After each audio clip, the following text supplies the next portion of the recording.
안녕하세요. 국제회의 통역사 JJ입니다. 맨날 너무 정적인 화면만 나와서 좀 달리는 화면을 넣는데 정신이 없으려나요?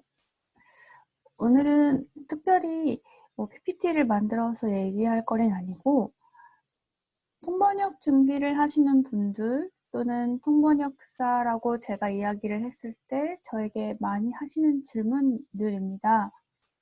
이제 AI가 사람보다도 더 번역을 잘하는 시대가 올 텐데, 통역을 더 잘하는 시대가 올 텐데, 이제 없어질 직업 아닌가요? 지금도 이미 포털 사이트에서 만든 번역기들을 많이 사용하고 있는데 설 자리가 없지 않겠나요? 되게 직설적으로 이제 금방 얼마 안 돼서 일자리 없어지시겠네요 라고 하시는 분들도 계세요.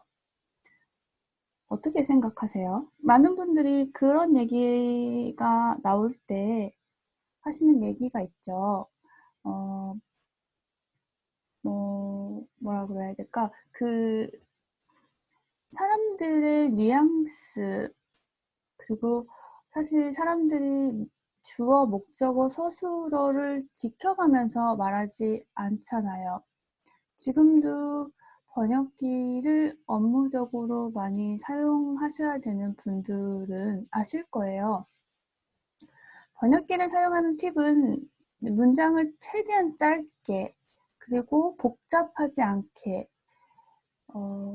서술어가 어디에 걸리는지 애매하지 않은 문장으로 최대한 문장을 간결하게 만들어야 번역이 잘 되죠.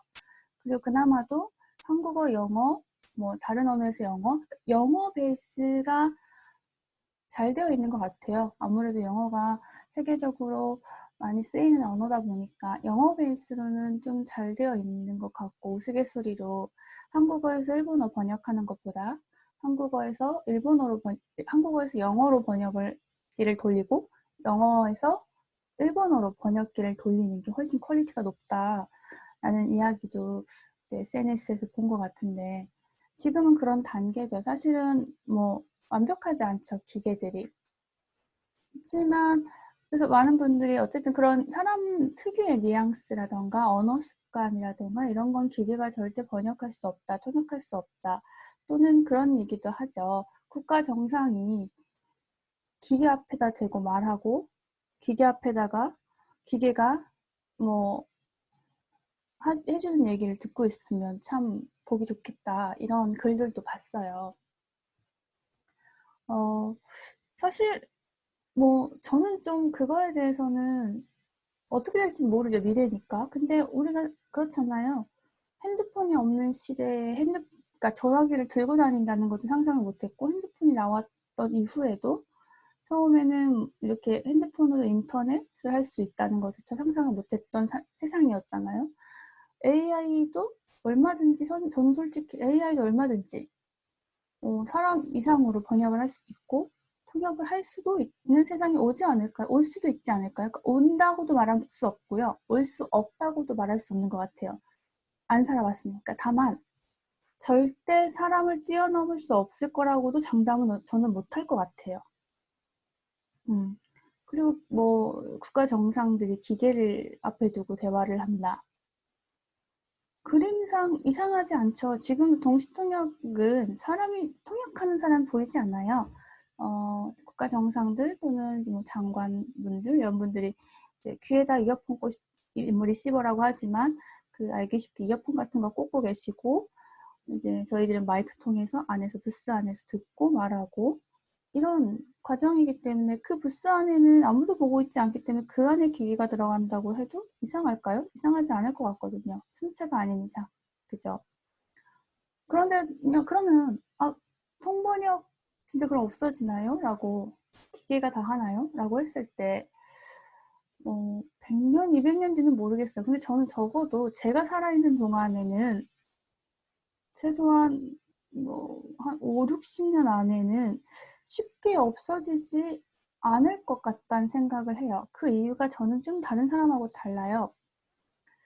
통역과 번역은요, 신뢰거든요. 처음에 제가 어느 클라이언트 분을 만나서 통역을 해드리려고 오늘 통역을 하는 누구누구입니다 라고 인사를 드리고 만났을 때 그 분위기가 되게 차가워요. 사실은 굉장히 예의를 많이 지켜주시지만 서로가 아직 서로에 대해서 잘 모르는 거죠. 저도 업체에 대해서 공부를 많이 하고 오고 클라이언트 분의 강연에 대해서 공부를 많이 하고 오고 그 분야에 대해서 공부를 굉장히 많이 하고 가지만 클라이언트 분 역시 저를 처음 봤고 여러 루트로 이제 소개를 받으시겠죠. 뭐 에이전시도 있을 거고 다른 통역사 선생님들의 소개도 있을 수 있고, 그러니까 물론 그분들이 이분이 괜찮다고 하면 괜찮은 거구나라는 약간의 이제 믿음이 있는 거죠. 약간의 저에 대한 믿음이 아닌 거죠. 저를 소개시켜준 사람에 대한 믿음인 거죠. 그렇지만 제가 어느 정도 공부를 하고 왔는지 또는 이 분야에서 얼마나 많은 경험을 쌓는지 그런 걸 눈으로 확인하지 못했단 말이에요. 신뢰가 아직 없거든요. 되게 불안해하세요.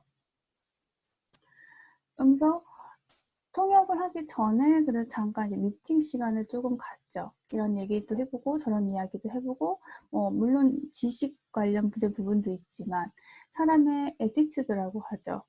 제가 이 일을 대하는 자세 또는 그 통역을 오기 위해서 제가 준비했던 자세 이런 것들을 보시는 거거든요. 그러면서 통역을 하면서 계속 그 클라이언트 분들과 신뢰를 쌓아가고 있는 거예요. 번역도 저는 마찬가지라고 생각해요. 한번 이분한테 맡겼을 때는 불안하죠. 계속 불안하죠. 와서 이걸 내가 확인해도 불안하죠. 왜? 그분들은 한쪽 언어만 가능하시기 때문에 통역과 번역을 맡기신 거거든요. 그러면 그걸 보신다고 해도 뭐 번역기를 돌려보시든 아니면 본인께서도 사실 그 언어에 대해서 조금은 아신다고 해도 그래도 불안하세요. 이건 통번역사들도 사실은 번역을 마지막 그 매일 송신을 누르는 그 순간까지도 계속 내가 더 좋은 결과물을 낼 수 없을까 계속 고민을 하기 때문에 클라이언트 분들은 더더군다나 더 불안하시겠죠. 그 결과물을 다른 상대 업체 측에 보냈을 때 그것이 성사가 잘 되고 문제없이 일이 마무리가 됐을 때 그제서야 안심을 하시고 그 번역사가 실력이 있구나. 잘하는 사람이구나. 신뢰가 조금씩 쌓이겠죠. 과연 AI가 잘한다고 해도 그 신뢰가 쌓일까요? 똑같은 논리도 얘기하자면 AI 처음에 불안하겠죠. 두 번, 세 번 썼는데 잘해요. 신뢰를 가질 수도 있겠죠. 있을 수 있어요. 그렇지만 지금 우리가 이렇게 문명화된 것들을 많이 누리고 살면서 여러분들이 기계를 얼마나 믿으세요? 잘하잖아요, 다. 그죠? 핸드폰? 핸드폰이 꺼져서 어느 너무 중요한 순간에 꺼져서 곤란했던 적이 많으신가요? 저는 지금까지 거의 20년 가까이 쓰면서 없었어요. 한 번 있었어요, 딱. 전화기가 아예 전원이 켜지지 않아서 그 다음날 아침에 중요한 일이 있는데 그 약속 시간 10분 전에 제가 깼어요. 그리고 전화기는 켜지지 않았어요, 그날. 그리고 쭉 켜지지 않았어요. 물론 갔어요. 그 10분 만에 갔어요. 그치만 문제가 일어나진 않았지만 저는 그때 등에 식은땀이 났죠. 그 이후로 저는 핸드폰에 알람을 믿지 않아요. 기계라는 건 그렇거든요. 제가 최근에 처음에 그 영상 화상회의에 관련된 이야기를 드렸잖아요. 저는 화상회의가 보편화되면 좀 많은 것들이 바뀌겠다라는 생각을 했어요. 이번 코로나19로 인해서. 그런데 실제로 제가 화상회의를 해보니 아직은 기술적으로 만나서 미팅을 하는 거에 그 느낌을 내기가 너무 어려운 거예요. 음질부터 저게 다 괜찮아요. 듣는 것도 괜찮고 하지만 여전히 사람과 사람을 보고 얘기를 하는 것들이 우리는 아직은 익숙한 거죠. 사람과 쌓는 신뢰가 우리는 더 중요한 거죠. 그리고 우리가 어느 정도 이미 개인정보에 대해서는 해탈했다라고 생각을 하고 계시잖아요. 제 친구들도 그렇게 장난치거든요. 야, 그거 개인정보잖아. 이렇게 얘기하면 내 개인정보는 이미 어딘가에서 많이 팔리고 있을 거야. 괜찮아. 이렇게 얘기하지만 그럼에도 불구하고 그건 뭐 우리의 주민등록번호, 이름 이 정도는 좀 해탈했지만 그래도 금전적인 것과 관련된 것들에 대해서는 해탈이 되시나요? 이 기계가 언제 어떻게 망가질지 모르고 내 기계에서 언제 어떤 정보가 유출될지 모르고 AI, 과연 그 AI는 내 정보를 가지고 데이터 학습을 하면서 다른 사람에게 이걸 과연 공유하지 않는다는 보장이 있을까? 그런 불안감은 없으실까요? 신뢰가 없는 거죠. 그 AI에게 너가 내 정보를 비밀을 유지해 줄 의무가 있는데 내 정보가 공공연하게 유출이 됐어. 너를 소송할 거야. 계획이 위협이 되지 않죠. 감정이 없잖아요. 물론 통역사들은 그런 게 위협이 돼서 비밀 유지를 하는 게 아니죠. 직업 윤리라는 거잖아요. 직업 윤리를 가지고 있기 때문에 통역에서 들은 이야기는 저 같은 경우는 통역 끝나면 다 까먹거든요. 까먹는 게 속 편하고 다 기억하고 있으면 머리가 아프잖아요. 나오는 순간 까먹습니다. 내용은. 그렇기 때문에 뭐 AI는 그걸 가지고 계속 학습을 하잖아요. 과연 그걸 정말 중요한 상황에서 그런 기계를 통해서 내가 통역을 하고 번역을 하는 거에 대해서 안심하고 클라이언트들이 바뀔 수 있을까? 그 신뢰를. 잘한다 못한다의 신뢰는 쌓을 수 있다고 생각해. 하지만 이게 내가 지켜질까? 비밀이 계속 아무 일이 일어나지 않을까? 과연 이 AI를 다루는 사람은 나의 비밀을 지켜줄 윤리의식을 가지고 있을까? 이 사람이 만약 윤리의식을 가지고 있다고 하더라도 어떤 해킹을 당해서 이게 유출되진 않을까? 사업을 하시는 분들은 되게 중요하게 생각하세요. 제가 실제로 만났던 클라이언트 분들은 그렇기 때문에 통역을 하는 사람에 대해서 매우 깐깐하게 보세요. 여러 가지 조건을 보세요. 네, 이 자리에서 직접 그 정말 조건을 디테일하게 다 말씀을 드릴 수는 없지만 굉장히 깐깐하게 고르세요. 그 실력뿐만이 아닙니다. 여러 가지를 보십니다. 왜냐하면 본인의 사업을 누군가에게 뺏기고 싶지 않다라고 생각하고 계시기 때문이에요. 항상 그 시작 단계에서부터 통역을 계속 필요로 하시거든요. 그러니까 그런 부분들이 있기 때문에 저는 AI가 쉽게 통번역사의 자리를 대신할 수는 없다고 생각해요. 저는 실력을 떠나서 신뢰도죠. 사람은 아무래도 그래도 실수가 조금 있더라도 사람을 믿는 거죠. 마지막으로 제가 최근에 되게 큰 금액을 해외 송금을 해야 될 일이 있었어요. 인터넷 뱅킹으로 되더라고요. 그 모바일 뱅킹으로, 앱으로. 이제 금액은 제한되어 있고, 하지만 그 이제 한도 금액 전까지는 가능하니까. 제가 했지만 금액이 제가 항상 국내도 앱으로 하고, 최근에 은행 갈 일이 없잖아요. 은행 갈 일이 없기 때문에, 아주 오랫동안 저는 그냥 앱으로 다 했었죠. 근데 이게 금액이 커지고, 지금까지 안 해봤던 해외 송금을 하려고 하니까 제가 제 자신을 못 믿겠고 제가 기계를 못 믿겠고 이게 과연 갔을지 못 믿겠더라고요. 신뢰가 없죠.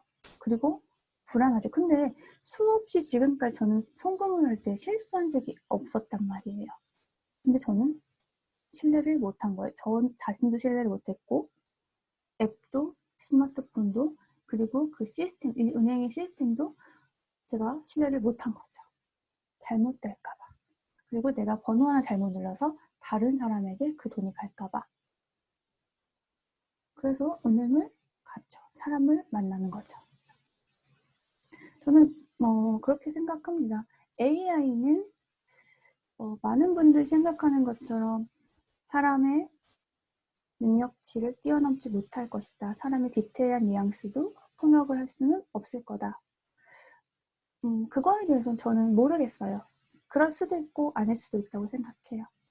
하지만 당분간 최소한 아주 많은 데이터가 쌓여서 기계가 망가지지 않는다라는 전제하에 내 정보가 아주 잘 지켜진다라는 전제하에 이 기계가 절대 나의 이야기를 오역하지 않는다라는 신뢰가 생겼을 때 그때는 통번역사가 없어지지 않을까요?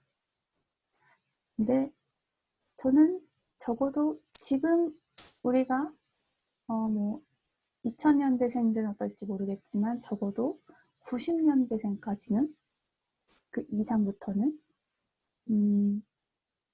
아직은 태어나는 순간부터 기계와 그렇게 이 모든 문명의 기계들과 너무 당연하게 살아왔던 게 아니기 때문에 기계 자체에 대한 신뢰를 쌓기는 어렵지 않을까라고 생각합니다. 많은 분들이 물론 저한테 그렇게 아주 직설적으로 하시는 분들은 이쪽 일을 하시는 분이 안 되기 때문에 그냥 재미삼아 하시는 말들이고, 그렇지만 통번역 대학원을 갈까 또는 통번역 대학원에서 공부를 하시는 분들, 또 이 일을 하시는, 저는 이 일을 하시는 분들 중에서 이걸 걱정하시는 분은 거의 없을 것 같은데 보통은 이제 시작하시는 분들이 걱정을 하시죠. 그분들에게 과연 이게 통번역사를 선택하지 말아야 될 이유는 저는 감히 아니라고 말씀드리고 싶습니다. 되게 오랫동안 이 주제를 한번 다뤄보고 싶었는데 저도 많이 받았던 질문이어서, 그리고 제가 주변에 봐도 통번역 대학원을 고민하시는 대부분의 분들이 한 번쯤은 이 질문을 하시더라고요. 그래서 좀 저의 이야기가 어떻게 마음에 와 닿으셨는지 모르겠습니다. 오늘은 여기까지 하겠습니다.